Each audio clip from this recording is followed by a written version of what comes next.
intelligent solutions, and meaningful content in a flash. Formula One combines data, AI, and CRM on one trusted platform to drive fan engagement and to connect with fans in a whole new way. Visit salesforce.com/F1 to learn more about how Formula One wins fans and grows its global fan base with Salesforce. You won 13 races. You took 12 pole positions. When I say 13 races, I would argue 14. Now we'll come on to that. But how much of what you have just described did you have? This is where I think that these guys don't really know why they're so good, because it's just the way they're made.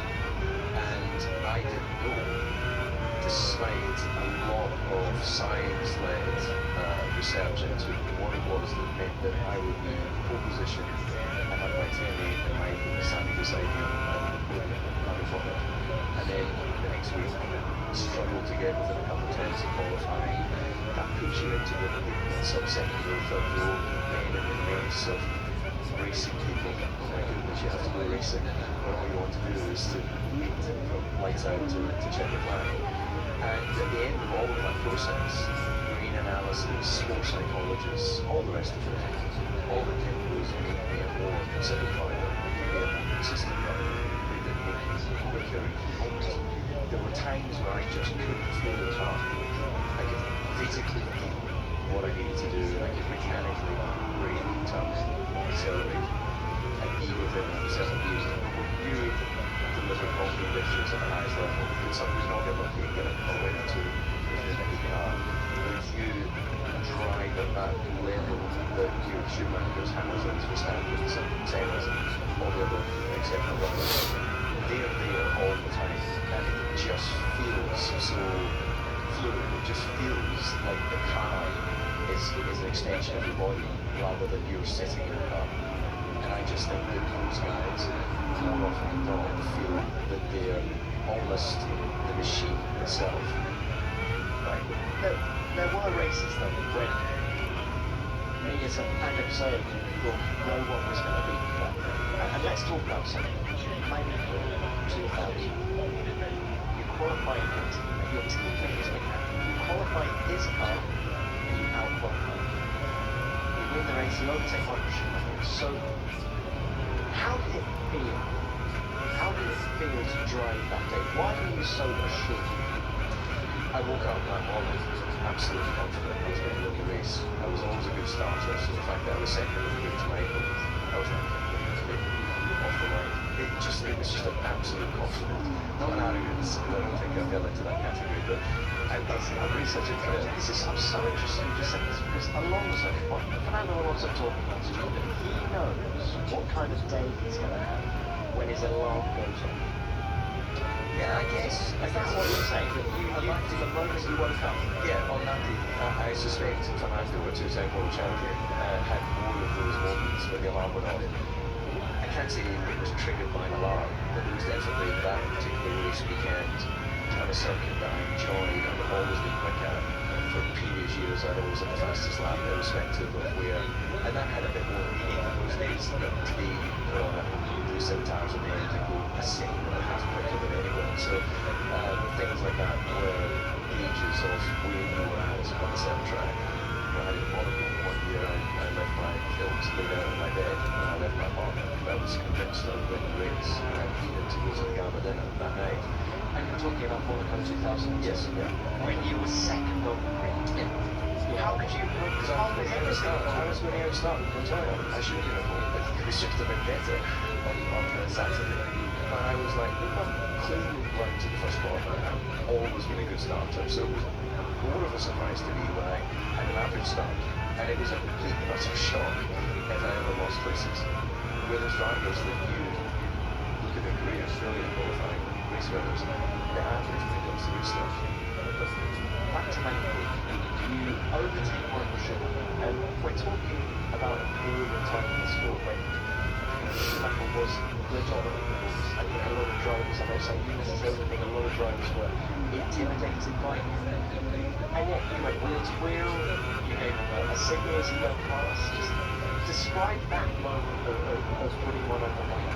It all started at the start because I got up alongside Michael on the run to the first corner. It was a very short run into what was a fast, flat-out corner in qualifying, and he chopped across the front of me, and I had to lift, otherwise he wouldn't contact. That allowed Rubens to overtake me on the outside of the other Ferrari. And pure anger, because I get it, Michael had his nose ahead, but that's a sort of sporting slap in the face, or a punch below the belt if someone cuts across. So I'm now in a mind of, right, you're getting something. And I was able to work my way back past Rubens, work my way onto the back of Michael. First attempt was a lot of people were trying to outbreak him on the outside, and of course he ran me wide. But he was on the exit of what's called Melbourne Airport, and if we'd gone in wheel to wheel, and I tried to turn in a bit like turn 3 here in Austria, and he dropped up, and we both had to go right together. I could go, okay, that's fair enough. We actually gone through the apex, and then Michael opened the steering, and it meant that I couldn't turn. So it was another, what I would call, sporting low. He's got the track position, but I'm now really angry, which is why I gave him the middle finger. I just thought he was so good, he needed to see all that as well. Of course he couldn't, but it was just this anger and frustration that this was an inconvenience to me winning the race. And then eventually I passed him and I disappeared and went the Grand Prix. And it was the end of what, it just was a more complicated journey to the inevitable on that day. No one was beating. And you were very critical of Michael afterwards for everything you just described. Were you genuinely upset?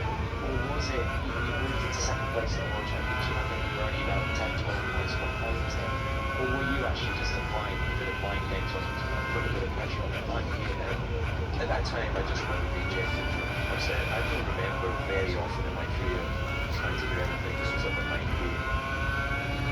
I think what I learned in my career very early on through karting was if you just tell people the truth, if they're predisposed to not believing you, because why would you tell them the truth? It's just easier to tell the truth and have them not believe you. You understand? If you have to tell white lies and create scenarios that are not real just to try and create nonsense and distract people or frustrate people, you've got to be pretty smart to remember what you said. And one thing I learned early in my life, I'm not that smart. Let's talk about form then, because these two races we just touched on, Monaco in 2000, Monaco in 2002, you were untouchable. So what did you do to try and recreate that form, that level of at-one-ship, if that's the right expression? I tried everything. As I mentioned, sports psychology, I was wired to be able to understand brain waves that feed into my brain, certain moments, so you'd be reliving certain moments through visualization.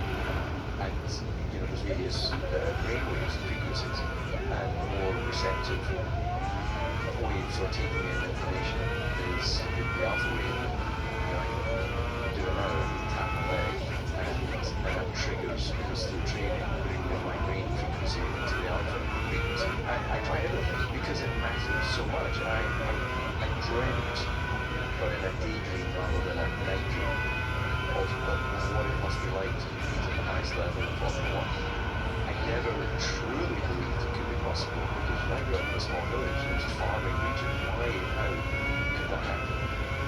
When various unique situations happened, Ulster Racing being formed by Jackie Stewart just in my second year of cars, Frank Williams being interested in me as a test driver, the tragedy of Imola, the various scenarios that led to me finding my way into Formula 1. I continued to want to explore and exploit every opportunity to be the best I could, physically, mentally. You know, I think I was an athlete when I was at the peak of my career.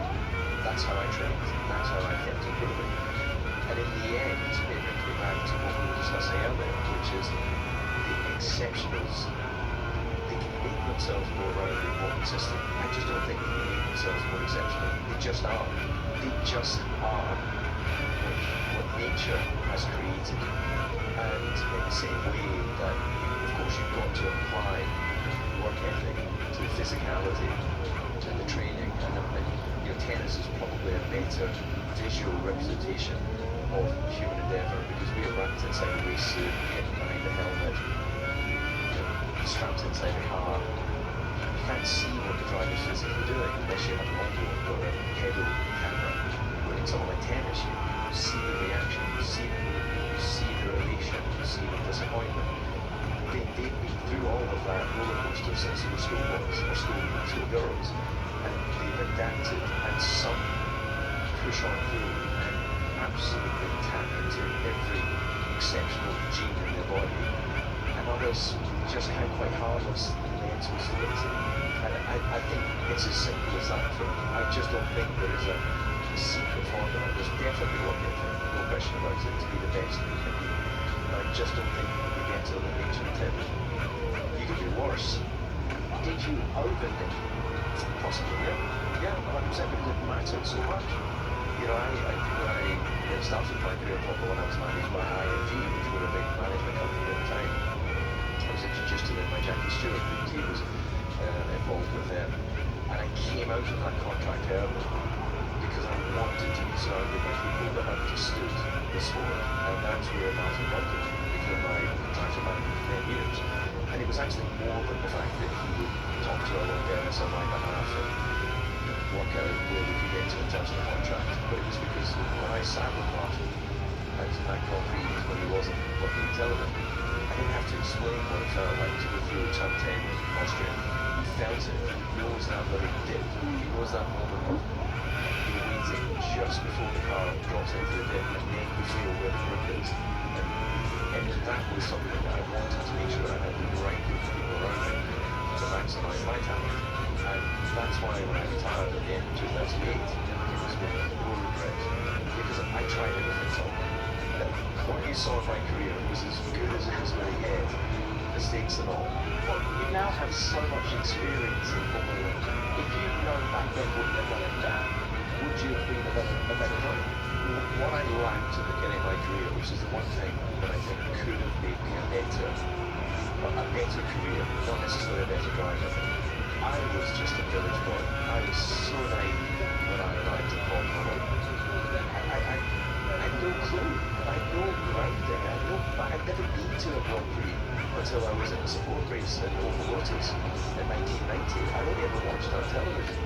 It was another world. You know, my 50-year-old son is here with me this weekend. He's racing cars. He'd like to be a racing driver. As many of my ex-colleagues have sons racing now. And they don't know what it is not to be a Grand Prix and to be in all the environment. So when I first came to the paddock when I was 19 or 20, am I allowed to walk? Do I have to, what are the rules and regulations? And it was a little bit like that when I got into my Grand Prix career. Very naive. So I think as a man, I started to kind of think about where I fitted in. Not until I was in my late 20s. By 30, I was in physical condition that made me feel like I was equal in out there on track, whether I was physically fitter or not. The other side, who knows? But I was in pretty good shape.